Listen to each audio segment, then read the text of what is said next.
જય ભીમ ગુજરાત ચેનલ તરફથી હું પ્રવીણ કુમાર ગાંધીનગર સ્થિત સેક્ટર 27ની અંદર આજે જેમની બાજુમાં હું બેઠો છું એવા મહાન વિભૂતિ મુઠ્ઠી ઊંચીરા માનવી એવા ડૉક્ટર સ્વપ્નિલ કેશવલાલ મહેતા જેમને આજે રૂબરૂ મળવાની મને અવસર મળ્યો છે।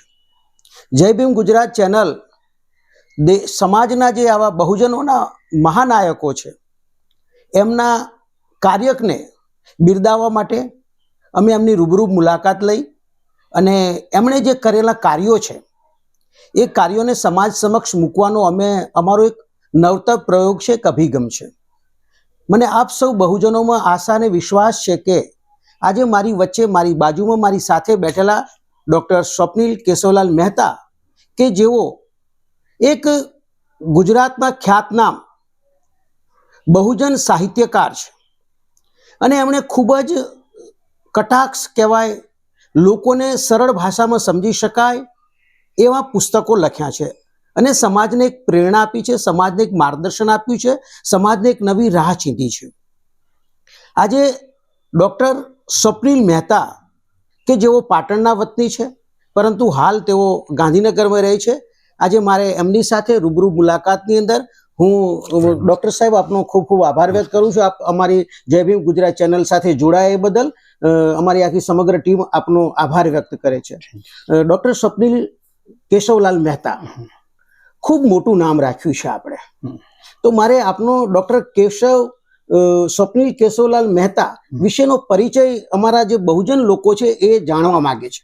બિલકુલ સર, સ્વપ્નિલ કેશવલાલ મહેતા, મેં કીધું મારું જે પણ લખાણ છે એમાં મારા ફાધરનો બહુ મોટો હાથ।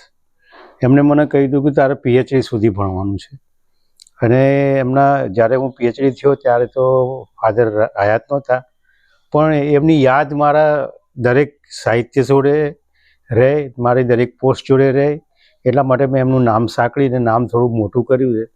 પણ ધીમે ધીમે આપણા જેવા મિત્રોના કારણે નામ ખરેખર મોટું થતું જાય છે, એ માટે હું તમારો બધાનો આભારી પણ છું। ડૉક્ટર સ્વપ્નિલ મહેતા, આપે પીએચડી કર્યું છે તો કયા વિષય ઉપર આપણે જ્યારે પીએચડી કરવાનું આપે આ નક્કી કર્યું ત્યારે કયો સબ્જેક્ટ આપે પસંદગી કરી? મેં પહેલા ડાયસ્પોરા ઉપર પીએચડી કરવાનું નક્કી કર્યું હતું, એ પછી બધા બહુ વ્યવધાનો આવ્યા એટલે પછી મેં જસવંત ઠાકર ઉપર પીએચડી કરવાનું નક્કી કર્યું, પણ એમાં બી એમના કુટુંબીજનો તરફથી કોઈ પ્રતિસાદ મળ્યો નહીં સારો એવો, એટલે પછી મેં મારા જે હ્યુમર વર્ષોથી જે હાસ્ય કટાક્ષનું જે હું કરું છું એના લીધે મેં વિનોદ ભટ્ટ ઉપર મેં પીએચડી કરવાનું નક્કી કર્યું અને ભટ્ટજી જોડે એક લાંબી મુલાકાત પણ કરી અને એમને બી સંતોષ વ્યક્ત કર્યો અને પૂરેપૂરી મદદ કરવાની ખાતરી પણ આપી। એટલે પછી મેં વિનોદ ભટ્ટ એક અધ્યયન એવા વિષય ઉપર મેં પીએચડી કરી। પણ હાલ મને એવું લાગે છે કે જો મેં મારા બહુજન સાહિત્ય પર પીએચડી કર્યું હોત તો કદાચ હું એમાં વધારે સારું કરી શક્યો હોત, એટલે આ છેલ્લા 1-2 વર્ષથી મેં જે વિષય નક્કી કર્યો છે એના પર થોડો અફસોસ બી થાય છે। ડૉક્ટર સ્વપ્નિલ મહેતા સર, આપનું બાળપણ મને લાગે છે કે આપ પાટણના વતની છો એટલે આપનું એજ્યુકેશન અને આપનું શિક્ષણ જે કહેવાય એ ક્યાં આપે લીધું? એમ પાટણ તો ખાલી ગામમાં ઘર નહીં, સીમમાં ખેતર નહીં એવું છે, કારણ કે વર્ષોથી બાપ દાદા અમદાવાદ આવી ગયા હતા, ત્યાં રાજપુર ગુમતીપુરની મગન ઘુમાની ચાલીમાં મેં મારું બચપણ કાઢ્યું। બીજા ધોરણથી હું ગાંધીનગર આવી ગયો, પપ્પાની બદલી અહીં સરકારી નોકર હતા એટલે ત્યાં આવી ગયા અને પછી બીજા ધોરણથી છેક પીએચડી સુધીની અભ્યાસ મારો ગાંધીનગર ખાતે જ થયો। મેં ઉત્તર ગુજરાત હેમચંદ્રા યુનિવર્સિટીમાં પીએચડી કર્યું અને વિદ્યાપીઠમાં ઓડિયો વિઝ્યુઅલ પ્રોડક્શનનું કામ કર્યું અને એ રીતે ઘણી બધી સિરિયલ અને ઘણા બધા ફીચર ફિલ્મ સાથે અને ઘણી બધી ડોક્યુમેન્ટરી સાથે પણ મારું લેખન કાર્ય ચાલ્યું, પણ પછી ધીમે ધીમે લખાણમાં ફાવટ આવતી ગઈ એમ મેં ઓડિયો વિઝ્યુઅલનું પછી છોડી દીધું। ડૉક્ટર મહેતા સર, મારે જ્યારે આપણે પીએચડીમાં વિષય જે વિનોદ ભટ્ટ જે ગુજરાતના એક બહુ ખ્યાતનામ હાસ્ય કટાર લેખક તરીકે ગુજરાત સમાચારમાં એમના આર્ટિકલો આવતા હતા, તો આપ કયા એમનાથી કઈ રીતે પ્રભાવિત થયા અને આ કટાક્ષ લેખક તરીકે તમે પીએચડી કર્યું? વિનોદ ભટ્ટની સૌથી મોટી વિશેષતા છે કે લગભગ 25 થી 30 વર્ષ સુધી સતત એ લખતા રહ્યા. જે એમના બધી બહુ પ્રતિકૂળતા આવી, મૃત્યુ બી ઘણા થયા, પણ એમને કહેતા હતા કે ડેડલાઇનથી ડેડલાઇન સુધી મારે કામ કરવાનું હોય છે. એટલે જે એમની જે ત્વરિત દર અઠવાડિયે લેખણી જે હતી, એમાં કાચા પાકા બી ઘણા લેખ હતા, એવું નહીં, પણ એ મને બહુ ગમી ગઈ. બાકી વિનોદ ભટ્ટ એવું કહેતા મને કે હું જે લખું એ સાહિત્ય સ્વરૂપ થઈ જાય છે. એટલે પછી મેં એમની બધી તપાસી અને એમના મૂળ મંટો સુધી મળી આવ્યા. પછી એમને મેં વાત બી કરી કે આ તમારી તોફાન કથાઓને આ બધું જે છે તો મંટો ઉપર બિલકુલ આધારિત છે, પણ એ પછી એમને સ્વીકાર ના કર્યો અને મને કે હવે આવું બધું પીએચડીમાં ના લખાય. પછી બધા પાછળથી બધા એમને મારી એક સાભાર પરત નામની એક પુસ્તક મેં અકાદમીમાં મૂકી હતી અને એમનું વિવેચન કરવા બી આપી હતી, પ્રસ્તાવના લખવા. તેમને પ્રસ્તાવના તો ના લખી, પણ મારું ટાઇટલ ચોરી લીધું અને એમની જે છેલ્લી પુસ્તક હતી વિનોદ ભટ્ટની, મૃત્યુ જે છે એમને છેલ્લા દિવસોમાં, એ સાભાર પરત હતી. એટલે આમ એવું કહી શકાય કે જેના નામ ઉપર તમે પીએચડી કર્યું એના કરતા તમે સવયા પુરવાર થયા. એ તો સમય કહેશે. ડૉક્ટર સાહેબ, આપના પિતાજી ગાંધીનગરની અંદર એક સરકારી અધિકારી હતા, તો સર આપ પત્રકારત્વ તરીકે જે વિષય પસંદ કર્યો અથવા તો તમે એ વિષયને પસંદગી કરી, તો આપ સરકારી કર્મચારી બનવા માટે દિશામાં કોઈ આ બાબતે વિચાર્યું હતું ખરું? મેં ક્યારેય કારકિર્દીને ગંભીરતાથી લીધી નહીં. સમર્પણ આર્ટ્સ એન્ડ કોમર્સ કોલેજમાં હું પહેલાં વેડિંગ ફોટોગ્રાફી ને આ બધું મારું ચાલતું હતું, એટલે બિલ આપવા ગયો હતો અને કિશોરસિંહ સોલંકી કીધું તું ભણાવી શકીશ? મેં કીધું સાહેબ મેં પીએચડી કર્યું છે, મેં બીએડ કર્યું છે અને જુદા જુદા ઘણા બધા અભ્યાસગૃહોમાં હું આ જીપીએસસી યુપીએસસીનું ભણાવું છું, તો હું શું કામ ના ભણાવી શકું એમ. એટલે એ અરસામાં પછી મને ત્યાં સમર્પણમાં માનદ અધ્યાપક તરીકે લગભગ મેં 12 વર્ષ કામ કર્યું અને એક પેઢી તૈયાર કરી. એનું કાલનું જ ઉદાહરણ આપું કે કાલે મારે જવાનું હતું ત્યાં મહેસાણા કીમો માટે. હવે મારા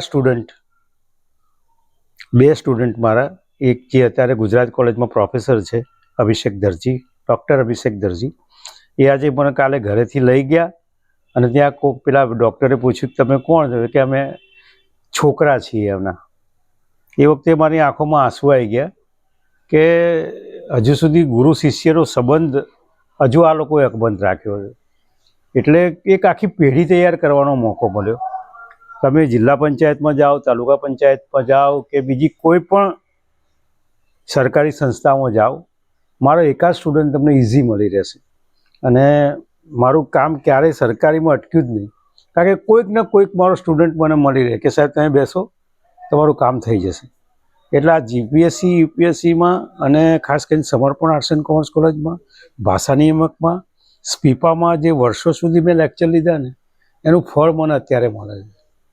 ડૉક્ટર સ્વપ્નિલ મહેતા સર, એક આપ શિક્ષક એવું કહેવાય આ વાત ઉપરથી કે સમર્પણ કોલેજના પ્રોફેસર કિશોરસિંહ સોલંકી એ તમને જે એક આમંત્રણ આપ્યું અને એ આમંત્રણને તમે સહર્ષ સ્વીકારી અને એક સફળ પ્રોફેસર તરીકે, એક અધ્યાપક તરીકે તમે દીર્ઘકાલીન એટલે કે 12 વર્ષ જેટલી લાંબી સેવાઓ આપી અને સાથે સાથે તમે UPSC, GPSC, Gujarat public service કમિશનની અંદર સ્પીપામાં પણ લેક્ચરો આપ્યા છે.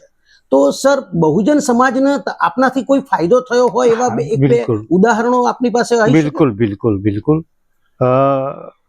પછી એક તબક્કો એવો આવ્યો, મને એવો વિચાર આવ્યો કે હું કોને ભણાવું છું અને મારે કોને ભણાવવા જોઈએ. એટલે પછી વર્ષમાં 2 વાર, ખાસ કરીને આદિવાસી જે પટ્ટી છે અંબાજીથી છેક સોનગઢ સુધીની, ત્યાં જ્યારે પણ કોઈ બી સંસ્થા બોલાવે મારા ખર્ચે જવાનું, અઠવાડિયું 10 દિવસ 15 દિવસ રહેવાનું અને છોકરાઓને ભણાવવાના. એકવાર હું મહેસાણા રાવત સમાજને લગભગ અઠવાડિયું ભણાવી ગયો એટલે મમ્મી બોલે, મેં કીધું તમે જે રીતે પૂનમ ભરવા જાઓ છો એ રીતે આ મારી પૂનમ છે અને મારા છોકરાને હું નહીં ભણાવું તો કોણ ભણાવશે. એટલે ખાસ કરીને ગુજરાતી ભાષા સાહિત્ય વ્યાકરણ એ મારો વિષય રહ્યો છે અને એ બહુ સ્કોરિંગ વિષય છે. હાલની તારીખમાં દિલ્હી ખાતે પણ મારા 2-3 સ્ટુડન્ટ છે જેને હું ગુજરાતી ભણાવું છું, પણ આ છેલ્લા થોડી માંદગીના કારણે થોડું વ્યવધાન આવી ગયું છે. પણ ખાસ કરીને યુપીએસસીમાં મને આપણા છોકરાઓ આવવામાં બહુ રસ છે. એટલે આઝાદ મીડિયાના જે પેટર્ન છે, મૂળચંદ રાણા સાહેબ જે જીપીએસસીના બી સભ્ય સચિવ રહી ચૂક્યા હતા, એ જ્યાં બી કહે એ જોટાણા કહે તો જોટાણા અને સોનગઢ કહે તો સોનગઢ હું હંમેશા પહોંચી જઉં છું અને મારા ખર્ચે પહોંચી જઉં છું અને લોકોને ભણાવું છું. ડૉક્ટર સ્વપ્નિલ મહેતા સાહેબ, આપે શિક્ષણની વાત કરી અને આપનામાં એક ભાવના છે અને એક એવી એ છે કે ભાઈ મારા બહુજન સમાજના વિદ્યાર્થીઓ યુપીએસસીમાં આગળ વધે અને આઈએસ આઈપીએસ આઈઆરએસ બને એવી આપની અંતઃકરણપૂર્વકની તમન્ના હંમેશા રહી છે. સર, આપ શિક્ષણ ક્ષેત્રમાંથી આપ પત્રકારિત્વ તરીકે કેવી રીતે જોડાયા? એ કોલેજમાં આ બધે માટે રજા માગવા ગયો ત્યારે સાહેબે કહ્યું કે આ રીતે તમને રજા ના મળે, કારણ કે મેં કીધું જો રજા ના મળતી હોય તો કાલથી નહીં આવું. એટલે પછી કોલેજ છોડી દીધી, કારણ કે કોલેજમાં વેકેશનના અને બધા વેકેશનનો પગાર ના આપે, શોષણ થાય, આર્થિક અને સાહિત્યિક શોષણ વધારે થતું હતું. એટલે પછી મેં મૂક્યું સમર્પણ ઉપર.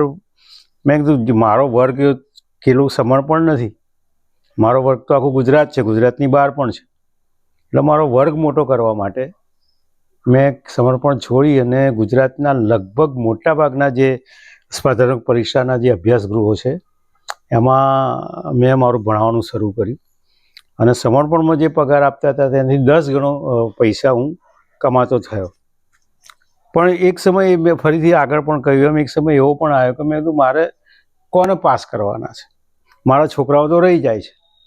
એટલે પછી થોડી ધીકતી કમાણી હતી એ બી ઓછી કરી અને મારા જે આદિવાસી છોકરાઓ છે, મારા જે એસસી શેડ્યુલ કાસ્ટ છોકરાઓ છે, મારા જે બહુજન છોકરાઓ છે એને ભણાવવાનું શરૂ કર્યું.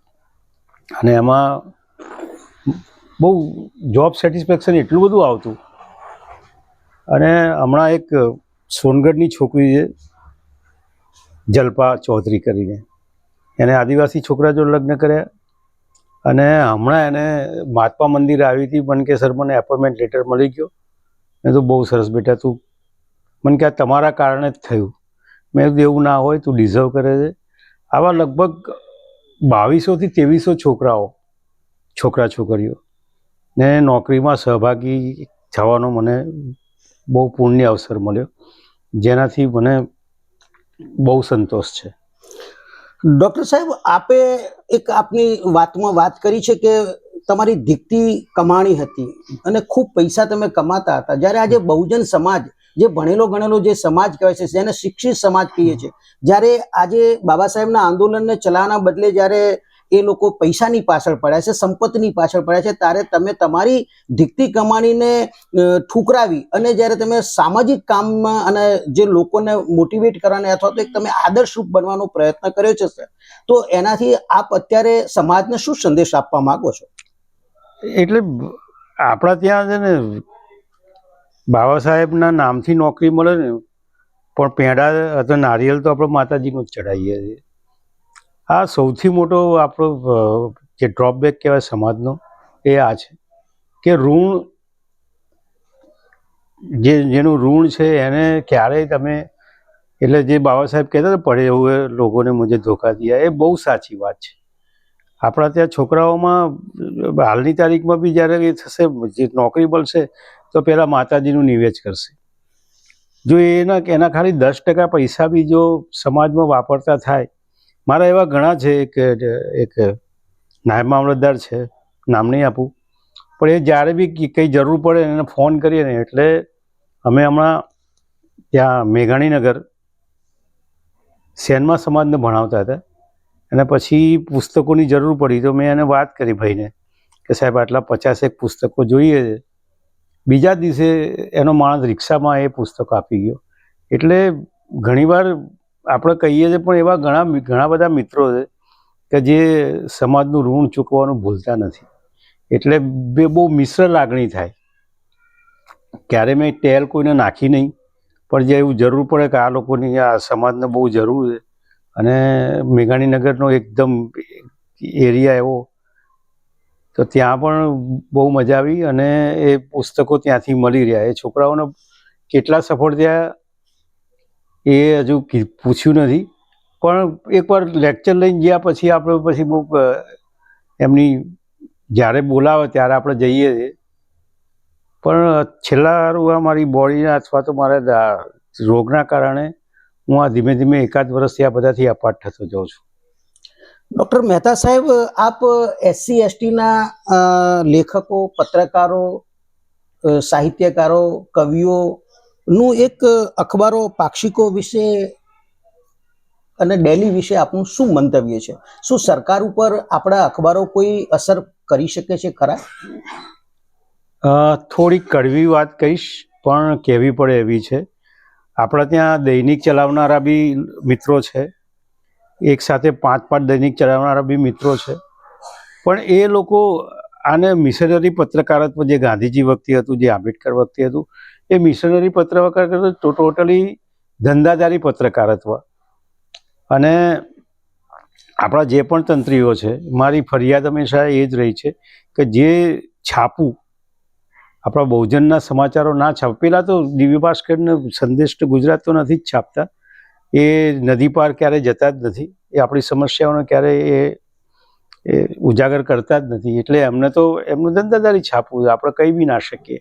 હા, આપણે એમની છાપું મંગાવી શકીએ, પણ એ લોકો મિશનરી પત્રકારત્વમાં નથી માનતા, ધંધાદારી પત્રકારત્વમાં માને છે. સરકારી જાહેરાતો માટે અને સરકારને વહાલા લાગવા માટે આ બધા એકેય છાપવું હાલની તારીખમાં, અથવા એકે સામયિક એકાદ બેને અપવાદને બાદ કરતા બહુજનની પીડા વ્યક્ત કરનારું એક પણ સામયિક આપણી જોડે નથી. કે સમાજ મિત્ર હતું, પણ સમાજ મિત્ર ના ચાલી શક્યું. ચંદુભાઈનું મેગેઝિન હતું દલિત અધિકાર, પણ એ બી કાળક્રમે બંધ થઈ ગયું. એના કરતાં સ્થગિત થઈ ગયું એવું કહું તો વધારે સારું. પણ આ જે હતા, જે બળુકા છાપા હતા, બળુકા સામાયિક હતા, એ આઝાદ મીડિયામાં લગભગ 350 થી 400 પત્રકારો નોંધાયા છે. પણ જે પ્રતિબદ્ધતા હોવી જોઈએ, જે સંસ્થા પ્રત્યે કે સમાજ પ્રત્યે કે છાપા પ્રત્યે, એ લોકો આને એક ધંધાના માધ્યમ તરીકે ગણે છે. જોકે ગણવું બી જોઈએ, હું એવું ના નહીં પાડતો, પણ એટલીસ્ટ 10%, જે રીતે મુસલમાનોમાં જકાત હોય છે 10%, એ રીતે 10% સમાજ માટે એક ચોથું પાનું મેં એક સિન્ડિકેટ કોલમ શરૂ કરીએ, અને એક ચોથું પાનું આપણે સમાજનું ના આપી શકીએ. પણ હજુ સુધી એ લોકો મારી વાત જોડે સંમત થયા નથી.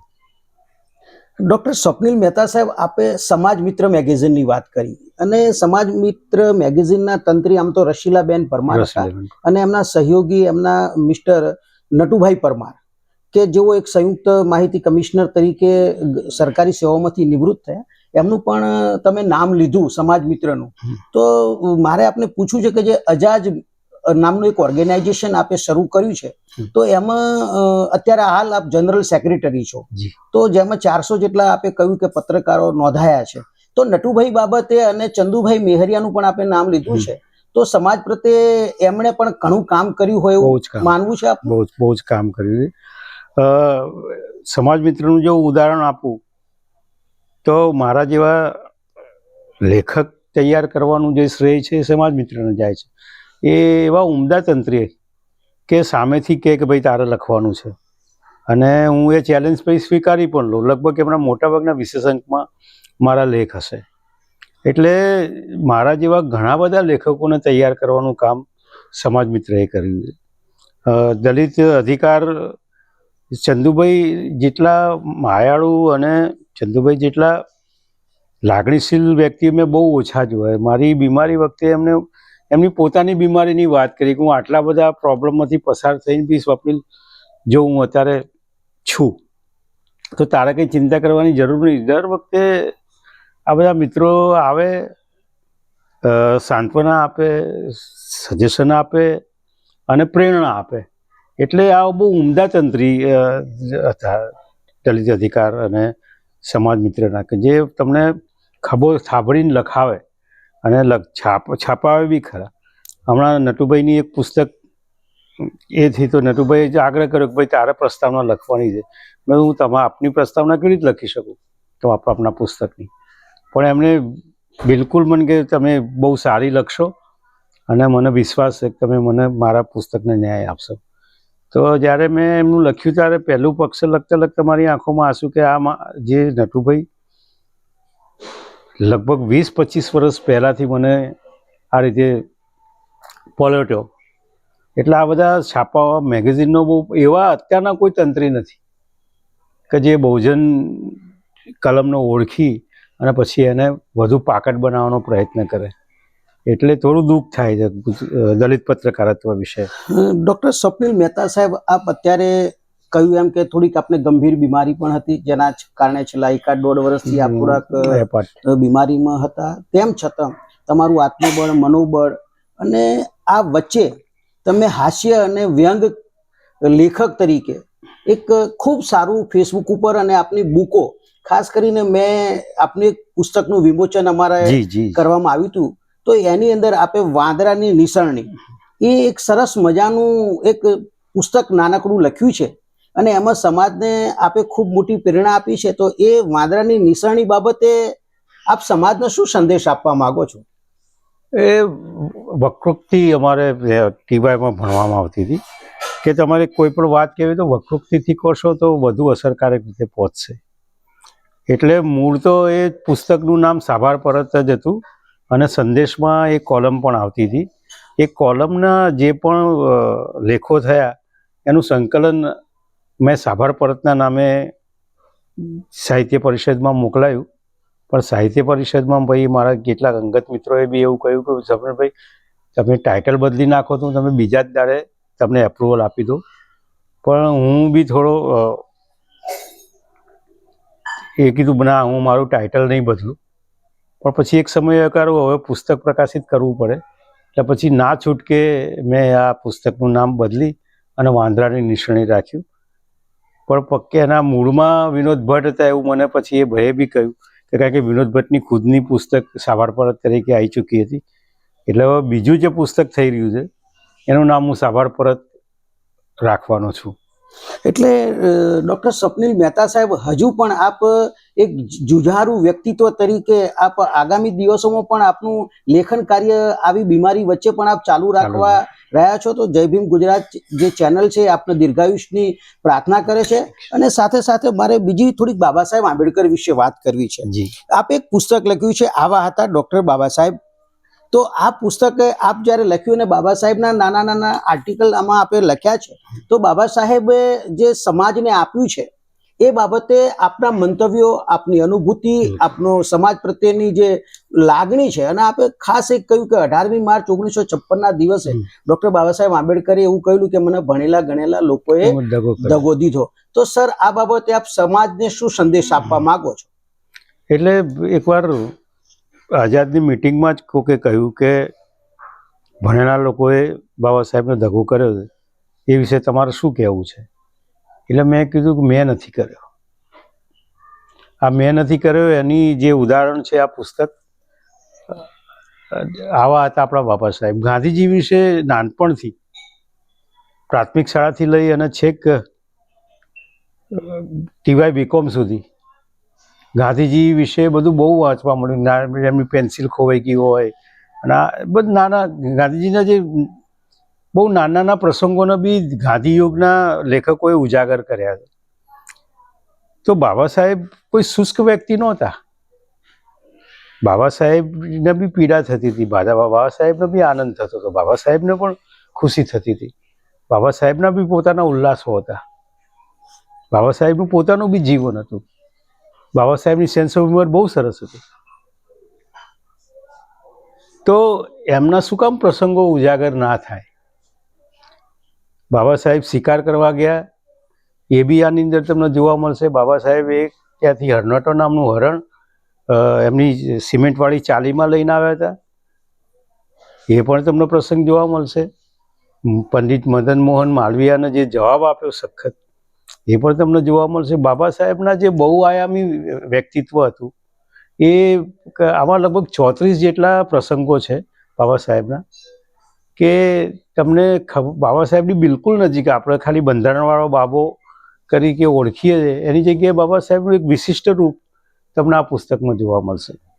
એટલે અત્યાર સુધી તો 50 જે પ્રસંગો થઈ શક્યા છે, પણ બાબા સાહેબના લગભગ 150 થી 200 પ્રસંગો મારે આમાંથી તારવી અને કહેવાય કે બાબા સાહેબનું વ્યક્તિત્વ આ હતું.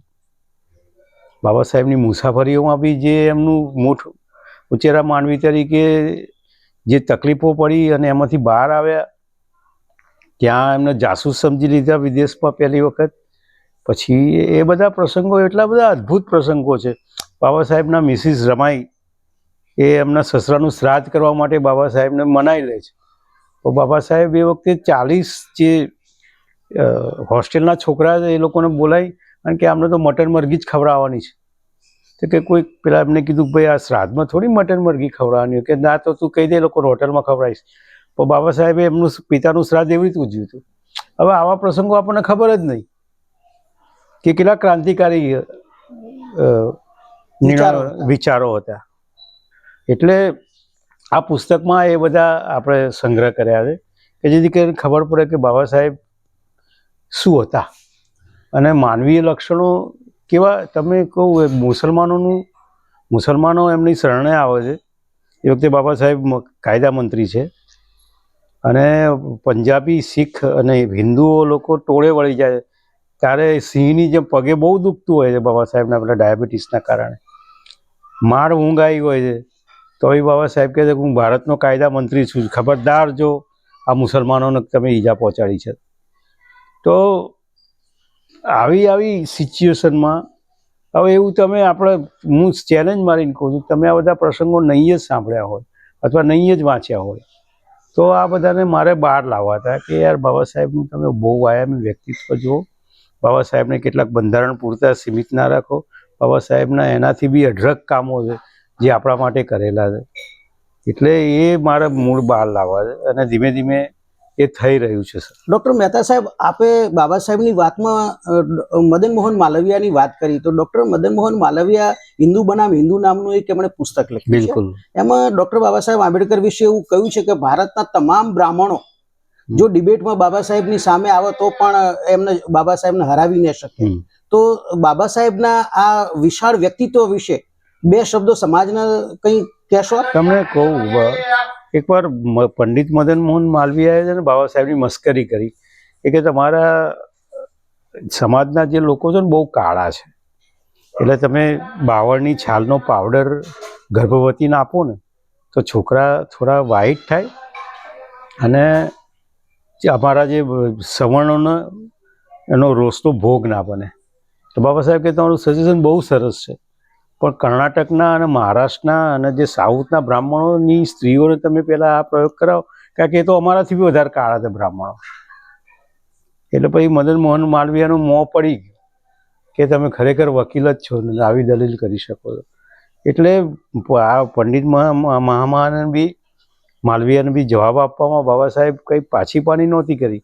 હવે આ પ્રસંગ આપણા સમાજ સુધી પહોંચે તો ખ્યાલ આવે કે બાબા સાહેબ કોઈનું ચલાવી નહોતા લેતા. કનૈયાલાલ મુનશીને બી કહી દીધું હતું કે તમે આ 25 રૂપિયાની જે ધોતી પહેરો છો, બરાબર, એ વખતે 25 રૂપિયા બહુ મોટા કહેવાતા અને તમે બંધારણમાં કંઈ મને કોઈ જાતની સલાહ આપવાની નહીં, અનામત કાઢવાની વાત કરતા હતા. સરદાર પટેલે અમને બ્રીફ કરીને મોકલ્યા હતા. તો આ બધા પ્રસંગો મોટું કે એકદમ સ્પષ્ટ કહી દે કે આ ભાઈ આવું છે અને આ નહીં ચાલે, નહીં તો હું છોડી દઈશ બંધારણ લખવાનું, રાજીનામું આપી દઈશ. એટલે પછી સરદાર ગાંધીજીના બધા ગભરાતા. એટલે બાબા સાહેબનું જે કામ છે એ તો એક વ્યક્તિ, સંસ્થા, યુનિવર્સિટી બી ના કરી શકે એવું મોટું કામ છે. પણ આપણા કેટલાક જડ એને સમજવાનો પ્રયત્ન નહીં કરતા. બાબા સાહેબ હાથી છે અને આંધળા લોકો નહીં જે સૂપું કે પગ કે પૂંછડીને પકડી રહ્યા છે, એ સમગ્ર બાબા સાહેબ હાથમાં આવે એવું કામ હવે આપણા બહુજનોના જે મીડિયા ચેનલ છે કે લેખન છે કે સેમિનાર્સ છે એમાં કરવાની બહુ જરૂર છે. મેં વચ્ચે અજાજમાં બી એ જ કીધું, મેં કીધું ગ્રેડિંગ આપીએ આપણે, દરેક જે છાપા છે એમાં આપણે 1 વર્ષના છાપાને નક્કી કરીએ કે ભાઈ આમાં કેટલી બહુજનોની વાત કે પીડા કે હકીકતો આવી અને એ પ્રમાણે ગ્રેડિંગ આપીએ અને પછી સમાજને ટેલ નાખીએ ભાઈ આમને તમે લવાજમ આપો અથવા આમને થોડી આર્થિક મદદ કરો. પણ એ વાત બી પછી આગળ ચાલી નહીં. ડૉક્ટર સ્વપ્નિલ મહેતા સાહેબ, આજે 23મી નવેમ્બર 2023 છે અને 3 દિવસ પછી 26મી નવેમ્બર 2023 એટલે સંવિધાન દિવસ તરીકે સમગ્ર ભારતના બહુજનો ખાસ કરીને ઉજવી રહ્યા છે. તો સંવિધાન સભામાં ડૉક્ટર એટલે કે બંધારણ સભામાં બાબા સાહેબ આંબેડકરને જ્યારે ઓગસ્ટ 9, 1946માં જે ઘટના ઘટી અને જે સંવિધાન સભામાં કેવી રીતે બાબા સાહેબ ગયા, એના કંઈ આપ સમાજને કંઈ મેસેજ આપવા માંગો છો? એટલે આપણા ત્યાં જેટલું ભગવદ્ ગીતા ઘરમાં, જો કે એ વાંચતું તો ભગવદ્ ગીતા બી નથી, પણ એટલીસ્ટ આપણા ઘરોમાં સંવિધાનની નકલ હોવી જોઈએ. આપણને પ્રિફેસ યાદ હોવું જોઈએ, આપણને અમુક કંઠસ્થ હોવું જોઈએ. પણ આપણે આપણી પીડા અને આપણી સામાજિક ઘર્ષણો અને સંઘર્ષોના કારણે છે ને કે બંધારણ, હું કહું છું ભલે ના વાંચો પણ એકચ્યુઅલી પ્રિફેસ તો વાંચો, અમુક તો વાંચો, એ શું કહેવા માંગે એ તો સમજો. અને અત્યારે બંધારણ ઉપર જે આફતના જે વાદળો આવી રહ્યા છે એને સમજો. તમને ધીમે ધીમે કેવી રીતે આ લોકો એપાર્ટ કરી રહ્યા છે એ સમજો. રાજકારણના જે અખાડામાં તમે કેવા મજબૂર થઈ રહ્યા છો એને, કારણ કે કોંગ્રેસ અને ભાજપ બંને બહુજન વિચારધારાથી બિલકુલ વિપરીત પાર્ટી છે. કોંગ્રેસ નહીં આવે તો ભાજપ આવશે. એટલે તમારું જ્યાં સુધી સ્ટેન્ડ નક્કી નહીં થાય, તમારી જ્યાં સુધી રાજકીય વર્ચસ્વ નક્કી નહીં થાય. હવે રાજકીય વખત તમે જો મોટાભાગના ભાજપના અનુસૂચિત જાતિના મોરચા, મને એવી દયા હોય એ લોકોની કે એ લોકોને કરવાનું શું અને કરે છે શું. એટલે તે તમે બ્રાહ્મણ મોરચો નહીં જુઓ, તમે રજપૂત મોરચો નહીં જુઓ, પણ તમે અનુસૂચિત જાતિનો મોરચો જોશો તો આ ભેદભાવ શું કામ? વચ્ચે અનુસૂચિત જાતિના ભાજપના લોકોને અલગ ટેગલાઈન અથવા તો અલગ ઓળખ આપવા માટેનું કરી દઉં. એટલે બધી રીતે તમારું રાજકીય બી શોષણ થાય છે, તમારો રાજકીય રીતે ફાયદો ઉઠાવવામાં આવે છે. જો તમારી પોતાની પાર્ટી હશે, જો તમારું રાજકીય વર્ચસ્વ હશે તો તમારા બંધારણને કોઈ હાથ નહીં લગાડી શકે. પણ ધીમે ધીમે આફતના ઓળા તો બિલકુલ ઉતરી જ રહ્યા છે. બહુ ચિંતાજનક પરિસ્થિતિમાં આપણે મુકાયા છીએ. ડૉક્ટર સાહેબ, છેલ્લે મારે આપને એક પ્રશ્ન પૂછવો છે. આમ તો ગુજરાતી દલિત સાહિત્ય અકાદમી તરફથી આપણે આ બધા એવોર્ડો અહીંયા મેં જોયા છે આપવામાં આવ્યા છે. તો ગુજરાતી દલિત સાહિત્ય બાબતે એનું પ્રતિષ્ઠાન કહીએ અથવા તો અકાદમી કહીએ, એ બાબતે અત્યારે સમાજમાં આ સંગઠનનું શું કાર્ય છે અને મહત્વ છે? મને નાટક સંગીત અકાદમીમાંથી ઓફ ધ રેકોર્ડ એવું કહેવામાં આવ્યું હતું કે તમે આ પંડિત દીનદયાળ વિશે નાટક લખશો ને તો 50 તો હું તમને એમની આપી દઈશ. મેં લગભગ 1 અંક સુધી લખ્યું પણ ખરા. પછી વિચાર આવ્યો કે મારે શું કરવાનું છે, અને આ નાટકથી મને આર્થિક ફાયદો થશે પણ નુકસાન કેટલું થશે. પછી મેં એના પર ફીડલું વાળી દીધું. હાલની તારીખમાં મારે જો 1 અંક પડ્યો. એટલે દલિત સાહિત્યમાં એક જાતની જ્યાં સુધી તમારી જોડે પ્રતિબદ્ધતા ના આવે, આપણા ત્યાં દલિત લોકો બી લલિત લખે છે અને લલિત કેટલાક છે જે બી દલિત લખે. ધારો કે પ્રવીણ ગઢવી સાહેબ છે, એ પોતે બહુ સારા અત્યારે દલિત સાહિત્ય અકાદમીના એ પોતે અધ્યક્ષ પણ છે. એટલે મજા એ વાતની આવે છે કે પણ આપણા ત્યાં મોનોટોનિયસ સાહિત્ય છે. દલિત સાહિત્ય મોનોટોની એક રીત છે.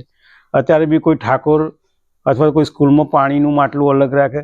હવે એ બધી સમસ્યાઓ 1980-90ની હતી. આપણા ત્યાં પડકારો જુદા છે. આપણા ત્યાં અનટચેબિલિટીનું આખું સ્વરૂપ બદલાઈ ગયું છે, માનસિક થઈ ગયું છે. હવે એની કોઈ વાર્તાઓ આપણા ત્યાં બહુ ઓછી જોવા મળે છે. લખે છે પણ પેલું જે એક વિત્તાવાળું જે પેલો ઠાકોર મારે અથવા તો કોઈ બીજું જેમ કે ઓમપ્રકાશ વાલ્મીકીનું જે કવિતા હતી ઠાકુર કા કુવા, પણ એ બહુ એ ખાસા વર્ષો પહેલા લખાયેલી છે. અત્યારે કદાચ ઓમપ્રકાશ વાલ્મીકી લખે તો કદાચ કોઈ અલગ રીતે જે ચૈતસિક સ્તર ઉપર જે દલિત સાહિત્ય જવું જોઈએ ને એ હજુ જતું નથી, મુખર થતું જાય છે. અને એના લીધે એની લોકપ્રિયતા બી ઘણા અંશે થોડી ઘટતી જાય છે. મોહનભાઈ છે કે દલપતભાઈ છે કે વિનય વણકર સાહેબ છે કે આ બધા પોતાની રીતે પ્રયત્ન કરે, સંસ્થાઓ ચલાવે છે. પણ ખાસ કરીને મેં એમને કીધું કે એવા સેમિનારો રાખો કે જેથી કરીને લેખનની પદ્ધતિમાં શું ફેરફાર થઈ શકે. વિષયો તો બહુ સરસ હોય છે, પણ વિષયની જે નિરૂપણ શૈલી છે ને એમાં બદલાવ કરવો બહુ જરૂરી છે. અને ખાસ કરીને જે સાહિત્યના જે નાના નાના પાસા છે, સાધારણીકરણ લઈએ કે ગંડસ્થળ લઈએ કે એવા બધાનો એ ઉપયોગ કરી અને મેઇન સ્ટ્રીમને અતિક્રમી જાય એવું કંભાગ્ય થતું નથી. એટલે મારી બંને જોડે ઘનિષ્ઠતા દલિત સાહિત્ય પ્રતિષ્ઠાન જોડે બી અને દલિત સાહિત્ય અકાદમી જોડે પણ ખાસું કામ કરવાનું થાય છે. પણ મેં એ સેમિનારની બહુ વાત કરી કે આપણા આ બધા અલગ અલગ જે સાહિત્યના જે અલગ અલગ પાસા છે જે અમે લોકો એમએમાં ભણ્યા. મેં મારો વિષય લગભગ એસ્થેટિક હતો પાર્ટ 2માં, અને ખાલી ગુજરાતમાં 4 જ જણા એ વિષય રાખતા. હાલ તો એ વિષય બંધ જ થઈ ગયો છે. એટલે સૌંદર્યશાસ્ત્ર જ્યાં સુધી તમે સમજશો નહીં ત્યાં સુધી સાહિત્યને પામવું બહુ અઘરી વસ્તુ છે. એટલે આપણા ત્યાં લેખકોને તૈયાર કરવાનું જે માધ્યમ, આપણી જો સંસ્થાઓ છે, પણ સંસ્થાઓ સભાન રીતે કે અભાન રીતે કેમ નહીં કરતી મને અમુક ઘણી વાર પ્રશ્ન થાય. સેમિનારો કરે પણ લેખકોને પત્રકારોને પલટવા માટે અત્યારે જે નવા પડકારો ઊભા થયા સાહિત્ય અને પત્રકારોમાં, એ કરવા માટે જે પડકારોને ઝીલવા માટે જે સંસ્થાઓ આગળ આવવી જોઈએ એ સંસ્થાઓ આગળ નહીં આવે. આપણને ગ્રાન્ટ બી મળે છે, ગ્રાન્ટ આલનારી ઘણી બધી સંસ્થાઓ છે, પૈસાનો પ્રોબ્લેમ નથી. સવાલ છે નિયતનો કે ભાઈ મારે 10 કે 20 કે 25 પત્રકારો એવા તૈયાર કરવા જે ભલે એને કોઈ દીક્ષા પત્રકારત્વની લીધી ના હોય અથવા એ ભણ્યો ના હોય, પણ એને પત્રકારત્વના તમામ પાસા કાઢે. હાલની તારીખમાં કેમેરાને લઈ અને જે લોકો પત્રકારત્વ કરે છે એ મોટાભાગના એમના પત્રકારત્વના જે નોર્મ્સ જ ખબર નહીં હોતી કે ભાઈ કઈ રીતે કામ કરવું, કે જે પત્રકારો તૈયાર કરવા, સાહિત્યકારો તૈયાર કેવી રીતે કરવા, એની જે વાર્તામાંથી શું ખૂટે છે એની ચર્ચા કરવી. એવા સેમિનારો આપણા ત્યાં નહીં થતા સાહેબ. ડૉક્ટર સાહેબ, આપ મને મારે છેલ્લો પ્રશ્ન પૂછવો છે કે આગામી દિવસોમાં અત્યારે હાલ આપ થોડાક નાદુરસ્ત છો આપની બીમારીના કારણે, તેમ છતાં તમે જય ભીમ ગુજરાત ચેનલ ઉપર આવી અને અમને આટલું બધું માર્ગદર્શન આપ્યું અને સમાજને એક સંદેશ આપ્યો છે. સર, જય ભીમ ગુજરાત ચેનલ આપના દીર્ઘાયુષ્ય માટે હંમેશા કાર્યરત છે અને આપ ખૂબ લાંબુ જીવો અને સમાજને ખૂબ સાહિત્ય લેવલે હોય કે નાટક લેવલે હોય કે વ્યંગકાર તરીકે હોય કે હાસ્ય તરીકે હોય, આપનું યોગદાન હંમેશા અમોલ રહેશે. આગામી આપનો શું કાર્યક્રમ છે સર? પહેલાં તો આ બીમારીમાંથી મુક્ત થવાનો કાર્યક્રમ છે, કારણ કે હજુ સુધી ટ્રીટમેન્ટ ચાલે છે, પણ બધા બહુ જ પ્રોજેક્ટ મારી જોડે પડ્યા છે, એટલું બધું કામ પડ્યું છે.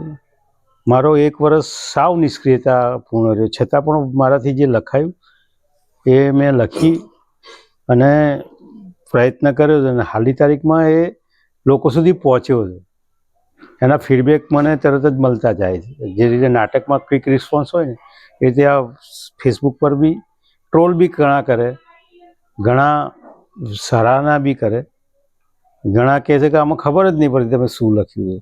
એટલે મેં જ્યાં સુધી તમે સાંપ્રત ધારાથી પરિચિત ના થાવ ત્યાં સુધી કદાચ મારી પોસ્ટ તમને ઉપરથી જાય એવું લાગે, પણ પ્રયત્ન ચાલુ છે.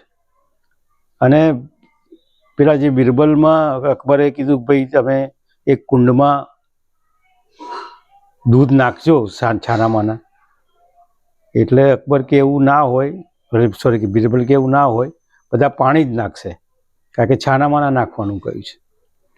પણ એવા ઘણા બધા છે કે જે કુંડમાં ભલે પાણીની વચ્ચે દૂધ નાખનારા લોકો બી છે અને એના લીધે જ આપણે અહીં સુધી પહોંચ્યા છીએ. એવા બધા બહુ જણા છે કે જે સમાજની ચિંતા કરે છે, સમાજ માટેના, સમાજ આગળ આવે એના માટે પ્રયત્નો કરે છે અને ગાંઠનું ગોપીચંદન કરીને કરે છે. એટલે હું નિરાશ નથી. મને જ્યારે પૂછવામાં આવ્યું કે શિક્ષકમાં સૌથી મોટો ગુણ કયો હોવો જોઈએ, ત્યારે મેં કીધું કે ક્યારેય નિરાશાવાદી ના હોવો જોઈએ અને છોકરાઓમાં આશાઓ ભરનારો વ્યક્તિ, ભલે ભણાવે નહીં પણ એની આશાઓ જીવંત રાખે, એને જીવતા શીખવાડે. તમને બહુ નવાઈ લાગશે પણ સમર્પણમાં શિયાળામાં કૂણા તડકા વચ્ચે અમે બેસી અને ત્યાં ભણાવતો. અને પ્રકૃતિ અને શિક્ષણ બંને, વરસાદમાં બી મેં ભણાયેલા. મેં ચલો વરસાદ માણતા આપણે ભણીએ. પ્રિન્સિપાલ મારા પર ખીજાય બી ખરા ઘણી વખત, પણ એમને ખબર કે ગુજરાતીના માસ્તર છે અને છોકરાઓને એકદમ પ્રકૃતિની નજીક લઈ જાય છે. એ રીતે સમાજથી બી નજીક લાવવા માટેના આપણી જોડે ગુજરાતમાં બધા બહુ જણા છે કે જે હાલની તારીખમાં બી ચિંતા કરે છે. ગાંઠનું ગોપીચંદ કરે, નટુભાઈ જ્યારે હમણાં એમને એવોર્ડ મળ્યો પત્રકારત્વનો, ત્યારે જે રાશિ આવી એમને કીધું હું નહીં રાખું ઘરમાં, અને 10,000 જેટલી માતબાર રકમ એમને આઝાદ મીડિયાને પણ આપી હતી, અને બીજા બધા સંસ્થાઓનો બી એમને મદદ કરી. એટલીસ્ટ આપણે એટલું કરી શકીએ કે લગ્ન પ્રસંગે કે સગાઈ પ્રસંગે કે બર્થડે વખતે કે આપણે 2 લવાજમ ભરી શકીએ સારા મેગેઝિનના, અથવા પુસ્તક ખરીદીએ. જે નહીં તો આપણા પ્રકાશન ગૃહો બંધ થઈ જશે. એટલે એટલીસ્ટ છે ને બહુજનના પુસ્તકો ખરીદવાનું રાખવું પડશે, લવાજમ ભરવા પડશે, અને મફતમાં એક પણ સામાયિક નહીં વાંચવું એવો સંકલ્પ કરવો પડશે. અને આપણે બધા પૈસા, તમે પિક્ચર જોવા જાવ તો બી 200, 250, 1000 રૂપિયા ઇઝી થઈ જતા હોય છે. તો 50 કે 100 રૂપિયાનું લવાજમ ભરવામાં આપણને શરમ ના આવવી જોઈએ. 50 કે 100 રૂપિયાની પુસ્તક ખરીદવામાં આપણને પેટમાં ના દુખવું જોઈએ. તો જ્યારે સમાજના લોકો લવાજમ ભરશે ત્યારે એની પ્રતિબદ્ધતા બી સામે ઊભી થશે. એટલે આ 1 વે નથી, આ 2 વે છે. કે તમે એવું કહો છો કે મેગેઝિન અમારું છાપતી નથી, તો તમે બી ક્યાં લવાજમ ભરો છો? એટલે મેં ગ્રેડિંગની એટલા માટે કહ્યું, જે ખરેખર જેન્યુન છાપાઓ છે એ લોકોને આર્થિક મદદની બહુ જરૂર હોય છે. કારણ કે આ તો દર મહિને 15, 20, 25 હજાર રૂપિયા ખર્ચો થાય ત્યારે મેગેઝિન બહાર પડતું હોય છે. એટલે સમાજ જો એને નહીં સાચવે ને તો ધીમે ધીમે આ પ્રવૃત્તિ નામશેષ થતી જશે. ડૉક્ટર સ્વપ્નિલ મહેતા સાહેબ, આપનો ખૂબ જય ભીમ ગુજરાત ચેનલ આપનો આભાર માને છે. આપ અમારી વચ્ચે ઉપસ્થિત થયા અને સમાજને એક સંદેશો આપ્યો, અને તમે ખાસ કરીને જે મીડિયાની વાત કરી કે આપણી મૂડી છે અને એ મૂડીને સાચવવી હશે તો સમાજે યોગદાન આપવું પડશે, તો જ તમારી વાચા તમે સાંભળી શકશો અને રજૂ કરી શકશો. તો આ હતા આપણી વચ્ચે ડૉક્ટર સ્વપ્નિલ મહેતા સાહેબ, કે જેઓ એક ગુજરાતનું મહામૂલું રતન છે અને એક પત્રકારત્વની દ્રષ્ટિએ એક શિક્ષક તરીકે, એક સાહિત્યકાર તરીકે, એક હાસ્યકાર તરીકે, એક વ્યંગકાર તરીકે એમણે ખૂબ જ મોટી નામના મેળવી છે. અને આજે એમની નાદુરસ્ત તબિયત હોવા છતાં જય ભીમ ગુજરાત ટીમને, ચેનલને જે સમય ફાળવ્યો છે બદલ આપનો આભાર વ્યક્ત કરું છું. જો આપને અમારો આ વિડીયો ગમ્યો હોય તો એને લાઈક કરજો અને સબસ્ક્રાઈબ કરજો. ધન્યવાદ. જય ભીમ. નમો બુદ્ધાય.